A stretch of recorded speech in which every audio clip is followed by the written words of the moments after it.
Bienvenue sur le plateau de Parole d'élus. Nous recevons aujourd'hui le maire de Vittel et par ailleurs vice-président du conseil départemental en charge du tourisme, de l'agriculture et de l'économie, également vice-président de la communauté de communes Terre d'Eau, Franck Perry. Bonjour. Bonjour, bonjour à tous. Merci d'avoir accepté notre invitation. Alors vous êtes Vittellois de toujours, hein, de Body's Perfect. Comment l'idée de s'occuper des affaires municipales vous est venue?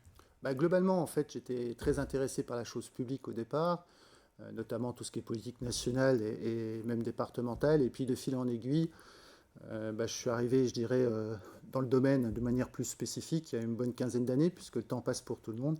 Et voilà, on m'a mis le pied à l'étrier. Et je dirais, ce qui est intéressant, c'est que vous avez des rencontres avec beaucoup de personnes. Vous agissez dans différents domaines et le fait de rendre service aux autres, c'est ce qui me motivait et c'est pour ça aussi que je me suis un petit peu engagé. Alors premier adjoint longtemps de l'actuel député Aux Jean-Jacques finances, Gaultier, aux finances également, exactement. Continue de vous donner des conseils, il est toujours au sein du conseil municipal, hein, également. il est conseiller municipal du fait de la loi NOTRe, hein, avec le non-cumul de mandat. Mais globalement, Jean-Jacques est un ami depuis de la famille et même au-delà, les familles sont amies depuis des décennies. Moi, c'est un ami de 50 ans, j'en ai 52. Vous avez compris que voilà, on se parle directement, franchement. Quand il a quelque chose à dire, il me le dit volontiers et inversement. Et ça aide les affaires vittelloises aujourd'hui Alors, d'avoir quelqu'un à l'Assemblée ce qui nationale? est très intéressant, c'est qu'en fait, si vous me permettez l'expression, les planètes sont alignées. On a une sorte de task force ou une force importante, à la fois au niveau de la région avec Patrick Floquet, qui est mon premier adjoint, Jean-Jacques évidemment au niveau de l'Assemblée nationale, moi au niveau du conseil départemental. Et je dirais, ça permet en fait d'avoir une voix par rapport à notre territoire qui est marquée dans les différentes instances.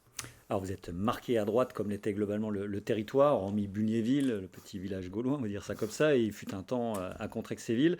Mais aujourd'hui, on n'est plus très loin de la bascule vers l'extrême droite. On l'a vu notamment lors de la réélection de Jean-Jacques Gaultier. Comment vous l'expliquez? Une terre qui était vraiment ancrée à droite, qui aujourd'hui est intéressée, en tous les cas, se lorgne vers l'extrême droite. Alors c'est extrêmement compliqué puisque vous le voyez au niveau national. Bon, je dirais la ruralité est un peu mise de côté. Et ce qui se passe, c'est que ça qui se surajoute avec les différentes crises.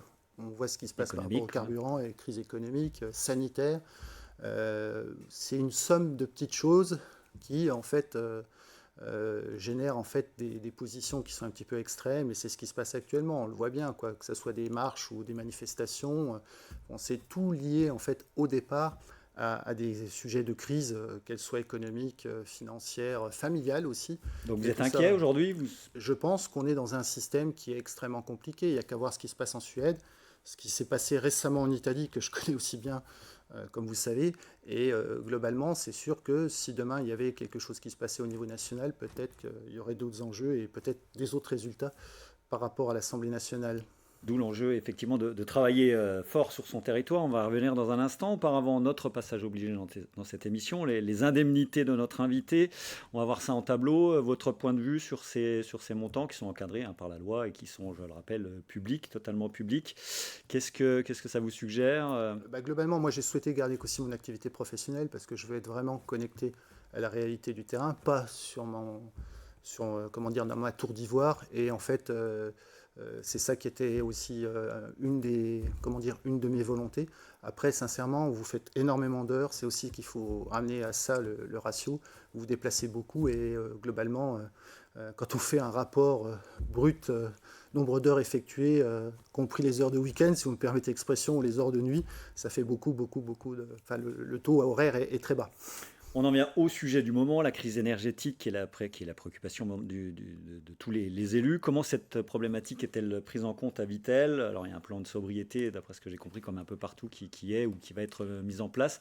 Est-ce que vous avez des données chiffrées claires et nettes aujourd'hui? Alors, moi, je me suis intéressé au prix du kilowattheure d'il y a un an et, et malheureusement, le prix du kilowattheure à cette heure, on a un coef 6, on est passé de 200 euros à 1200 euros, pour faire simple.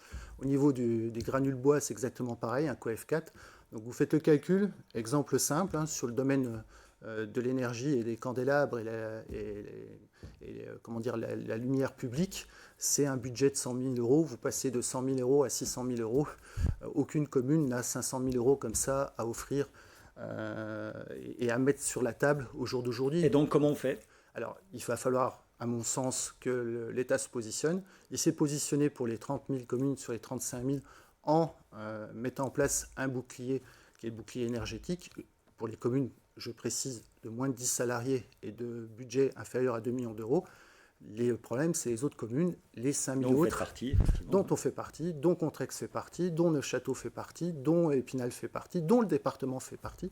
Il arrivera un moment, il faudra que l'État se positionne et applique aussi ce bouclier énergétique à ces communes-là. On a Gérardmer, il y en a partout dans les Vosges, c'est 5000 communes au niveau national. Je souhaite aussi que l'État se positionne sur l'indexation entre le gaz et l'électricité.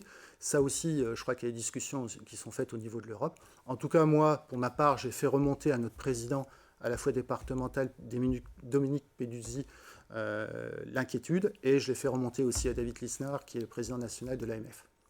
Alors, on pourrait également évoquer, on va le faire d'ailleurs, le point d'indice des agents publics, 3,5% depuis le 1er juillet, impact très fort également dans une commune comme la vôtre.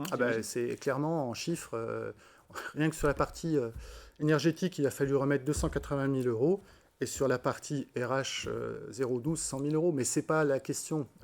Sur le principe, le fait que l'indice du fonctionnaire soit revu, je ne vois pas, c'est pas quelque chose d'aberrant. Ce qui me dérange plus, c'est que des décisions sont prises au niveau de Paris pour des collectivités, c'est ça qui est dérangeant, à savoir que vous n'avez pas de contrepartie de la part de l'État. Il n'y a pas de compensation à l'heure. Et il n'y a pas de compensation, vous voyez bien, il n'y a pas de bouclier énergétique. D'ailleurs, ce matin, on était sur la décision modificative au niveau du budget du département, on a le même problème, et c'est ça qui est un petit peu gênant. En fait, l'État décide et vous payez, pour faire simple.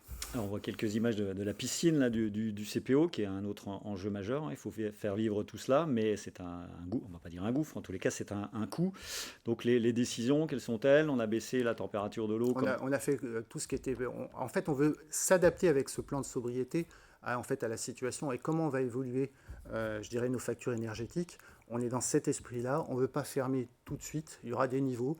Bon, là, pas comme à Neufchâteau, on a vu Neufchâteau fermé pendant un mois. Oui, mais je comprends mon collègue et ami Simon Leclerc qu'il ait fait ça, puisque en fait, on est dans un véritable Big Bang. Il faut le savoir, sans contrepartie financière. Et je respecte tout à fait sa décision, comme Luc Gérec au niveau de Contrexéville.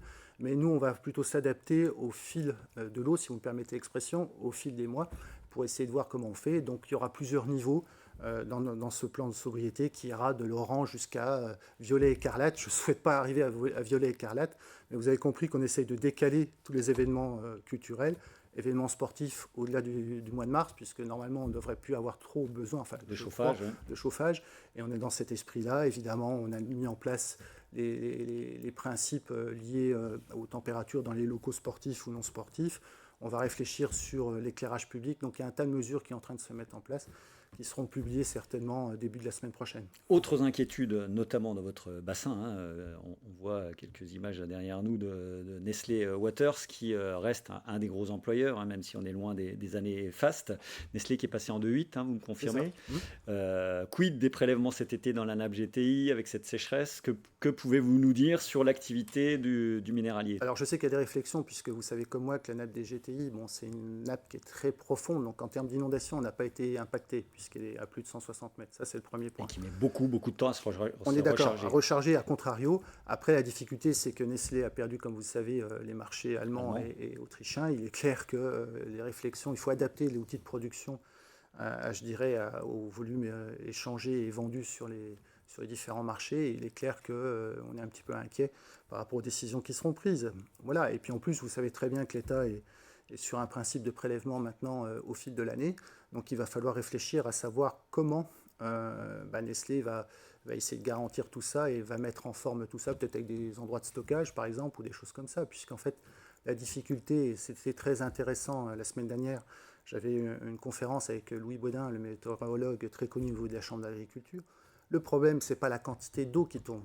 Le problème, c'est comment on a des périodes, et comment on a des périodes où il y a beaucoup d'eau, et à contrario, comment on fait quand il n'y a pas d'eau. Donc, même si globalement, sur une année, on estime qu'il y a quand même 10 à 20%. Surtout l'année qui vient de s'écouler, qui a été très très sèche. Effectivement. Il nous reste un peu plus de 3 minutes. On va évidemment parler du plan Vitel 2030. Vitel, ville vieillissante, démographie déclinante, l'activité sur le sport de haut niveau qui est un petit peu en baisse. Est-ce qu'on verra d'ailleurs des sélections nationales pour Paris 2024? Est-ce qu'on verra... Il faudra me réinviter, mais c'est sûr qu'il y a des discussions qui sont bien avancées sur certaines sélections Ils sont en pourparlers dans différentes activités, dans différents sports.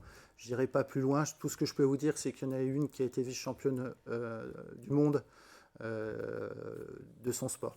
On verra ça. Donc, alors, vous avez pris le. Alors, j'ai fait un état des lieux un petit peu désespérant, même si aujourd'hui, clairement, vous avez pris le sujet à bras le corps avec ce plan Vitel 2030, un peu plus de 60 millions d'euros avec un partenariat public-privé, le département, la région qui investissent en espérant pouvoir se retirer, il faut être tout à fait clair. Qu'est-ce que vous avez à nous dire par rapport à cela? L'idée, c'est quoi? C'est de relancer totalement la... Ce qui était compliqué, en fait, c'est qu'on avait un acteur touristique sur l'ensemble du périmètre. Le Club Med, le Club Méditerranée, sur les différents hôtels. Le Club Méditerranée nous a fait comprendre en 2017 qu'il y avait des difficultés par rapport au loyer et son modèle de gestion. Donc, il a fallu réfléchir différemment. C'est ce que nous avons fait avec Atout France notamment, et nous étions fléchés au niveau national. Pourquoi? Parce que Vitel est une marque monde, connue par ses eaux et de par ses eaux, et c'est pour ça aussi qu'on a été retenu. Et en fonction de ça, on a décliné en fonction des endroits, des sites stratégiques, une politique différente avec plus les mêmes acteurs, une montée en gamme, et je dirais, si vous faites simple, pas les mêmes œufs dans le même panier. 2017, exactement, diversification des acteurs. Voilà, une montée en gamme avec une redéfinition de l'image de Vitel qui était quand même basée sur l'élégance, la verdure, le sport, la culture. Donc on est sur ce schéma-là. Donc on a redéfini cet angle d'attaque. On a été voir les différents acteurs au niveau national. C'est sûr que Club Med qui s'est engagé dès la première heure, et ça je les salue, à nos côtés, puisqu'ils ont été audités sur cette étude-là, et ça a permis justement qu'ils restent à nos côtés. Puis on a été débauché, si vous me permettez l'expression, d'autres acteurs dans d'autres domaines. Et puis il y a dont France Terme, qui reprend la... Seasonova aussi sur le camping, qui est quand même l'île de Ré, Saverne. Donc vous avez compris que voilà, on met plus les mêmes œufs dans le même panier, on monte en gamme, on rénove, et puis on voit ce que ça donne. Faire de Vitel une véritable destination touristique. Ouais, on est vraiment à la relance, donc plus de régie thermale, on a compris, acteur privé. Elle a une problématique que vous retrouvez également sur votre casquette de vice-président du conseil départemental des Vosges. Quid des termes de compte de plombière, par exemple? Vous suivez le dossier aussi? Je suis très attaché au territoire vosgien. Il y a d'autres sujets comme Vintron, mais plombière est en effet... je dirais, quelque chose d'important et fort pour les Vosges. Bon, il y a toute une histoire derrière, ces entrevues de plombière avec les Italiens. On a récupéré Nice et la Savoie. C'est quand même des termes qui sont romains. Je sais qu'il y a des acteurs qui travaillent sur le dossier actuellement. Donc voilà, nous, au niveau du conseil départemental, et le président m'a bien fait passer l'information, nous sommes à l'écoute. Nous sommes là aussi en médiation si nécessaire. Et bien évidemment, on est au service à la fois des autorités et je dirais des collectivités de plombières pour avancer. Avec Ventron, un tout dernier mot sur Ventron, notre temps est écoulé. Gros dossier également, la succession de feu Thibault Leduc là-bas. Alors clairement, vous avez compris qu'il y avait un projet qui était en cours puisqu'on l'a présenté. C'était le premier projet en fait que j'ai sorti, si vous me permettez l'expression, au niveau du département avec l'aide des collègues. Et je dirais des gens très sérieux, Pierre Singer, pour ne pas le citer, Alexandre Keff, domaine de Claude, ex-directeur de Sainte-Croix. C'est des gens très sérieux et je pense qu'on ira au bout sur le sujet. Et c'est encore, vous savez, les départements des Vosges a quelques pépites, a beaucoup de pépites. C'est à nous de les organiser pour que justement on rayonne au niveau national. Avec la marque Je vois la vie en Vosges. C'est vrai qu'il faut la développer, cette marque. Le maire de Vitel, Franck Perry, était notre invité. Merci beaucoup. Il y avait encore beaucoup de sujets. Vous reviendrez pour qu'on en parle. Je compte sur vous. Plus amplement. Merci à vous. On se retrouve dès lundi prochain pour un nouvel entretien politique.